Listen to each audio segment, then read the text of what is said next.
Jadi kalau kita lihat landscape, saya melihat Pak Hendra Buana ini banyak landscape pemandangan yang begitu indah tapi digabungkan juga dengan imajinasi tadi seperti kata kurator yang sangat tinggi bahkan futuristik. Masa lalu dengan masa depan, masa kini.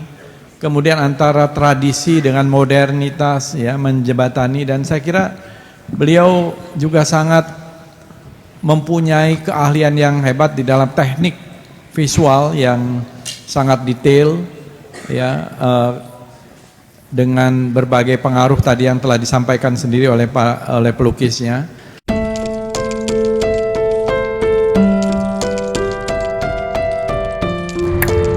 Halo pemirsa, saya sekarang sedang berada di Neo Global Masterpiece Jakarta, saudara. Di sini saya sedang pameran tunggal. Ada lebih kurang 58 karya yang dipamerkan di sini. Salah satunya ini ya Baterano yang sering sekali saya buat ya, saya lukis. Dalam kisah Bahtera ini ada kisahnya yang pada saat awal Bahtera itu bermula jadi, ada yang sedang terombang-ambing kemana-mana dan sampai juga di mana terdamparnya Bahtera itu. Nah, di ruangan ini saudara, ini rata-rata banyak sekali karya tentang Baterano. Nah, tapi yang menjadi tema yang terbesar karya di sini itu saya ingin perlihatkan sama pemirsa. Ini ada karya saya yang berukuran 3 kali 10 meter ini, bisa bercerita tentang Gunung Padang, Cianjur. Nah, ini karya ini saya buat di tahun 2015 dulu. Sekarang saya pamerkan lagi di sini. Baru yang kedua kali dipamerkan. Sekarang kita pamerkan di ini. Tadinya di Smesco karena besar tidak bisa dipasang di dinding ya, tidak muat di dinding, terlalu tinggi ya. Nah, ini bentuknya besar. Sengaja dibuat karya ini,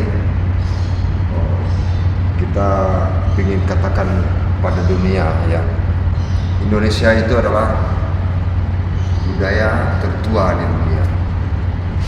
Pak Dizon, Pak Menteri pernah bilang ini kita 40.000 tahun yang lalu itu sudah punya seniman yang bisa melukis di gua Leang-Leang di Sulawesi, mengalahkan Altamira yang ada di Perancis ya. Nah, ini kalau ini kejadiannya 20.000 tahun yang lalu, Gunung Padang. Nah, saya sengaja buat ini karena terkesima melihat batu-batu yang berluntuhan ya.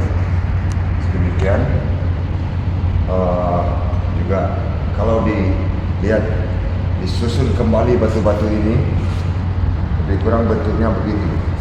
Jadi ini sangat baik untuk dunia pariwisata ya di Indonesia. Gunung Padang yang sengaja saya ekspos di sini.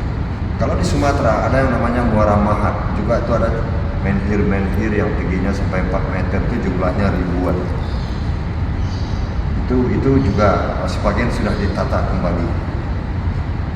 Saya suka membuat tema-tema yang religius ya. Kembali ke soal Bahtera Nabi Nuh, saya juga membuat Bahtera kehidupan. Sebelum kita ke Bahtera Nuh, ini dalam bentuk 3 dimensi. Saya namakan ini Bahtera kehidupan. Ini bentuknya. Itu Bahtera Nabi Nuh dalam bentuk lukisan. Tapi yang terbaru dia di antara karya ini semua adalah ini. Tahun 2025 ini karya saya. Ini adalah karya terbaru. Nah, ini saya beri judul Lihatlah yang terdampar di Bukit Jodi. Ini dalam versi Minang dan ada kelenteng kita lihat di atas ya. Jadi ini semacam ilustrasi. Kadang saya juga membuat bentuk rumah Jawa gitu. Ini kita lihat ada 2 merpati di sini. ini merpati ini adalah penunjuk jalan, sang penunjuk jalan di mana kapal ini bakal terdampar. Ini dia terdampar di Bukit Jodi. Saya buat di atas ukuran ya sebegini 2 meteran.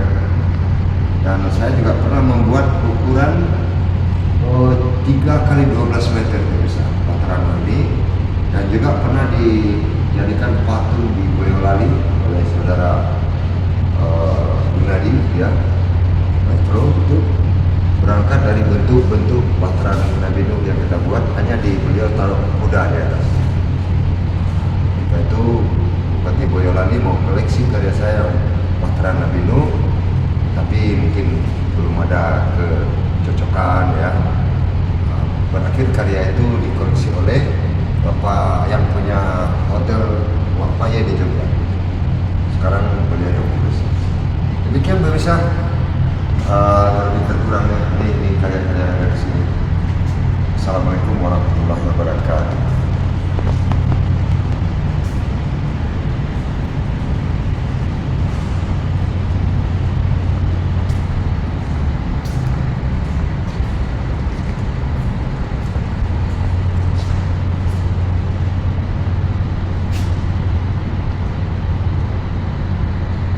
Selamat siang. Nah, saya sedang berada di depan lukisan saya sendiri, kaligrafi.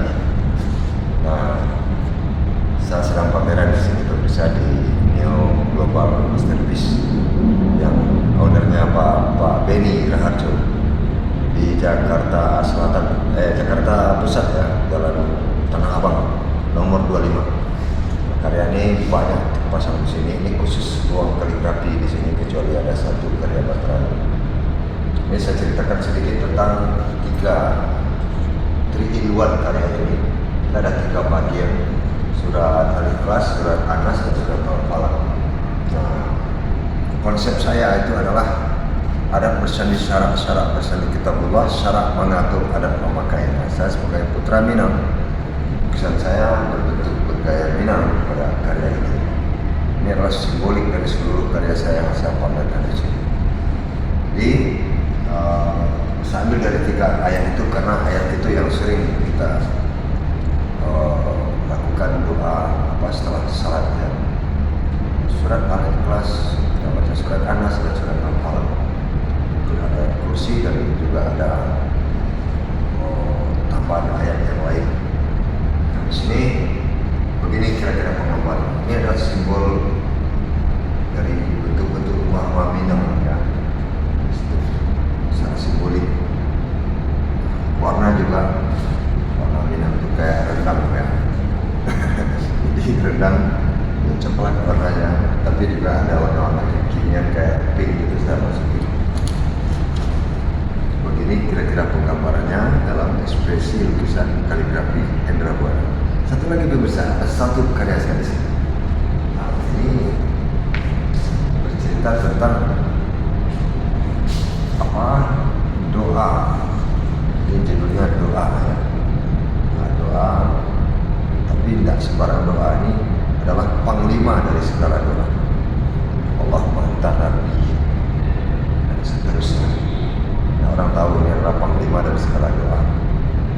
Jadi sekiranya kita mati setelah membaca doa ini, ketika kita baca di waktu zuhur, kita mati setelah itu, dosa kita diampuni semuanya. Inilah doanya. Jadi maka dinamakanlah ini panglima dari segala macam doa.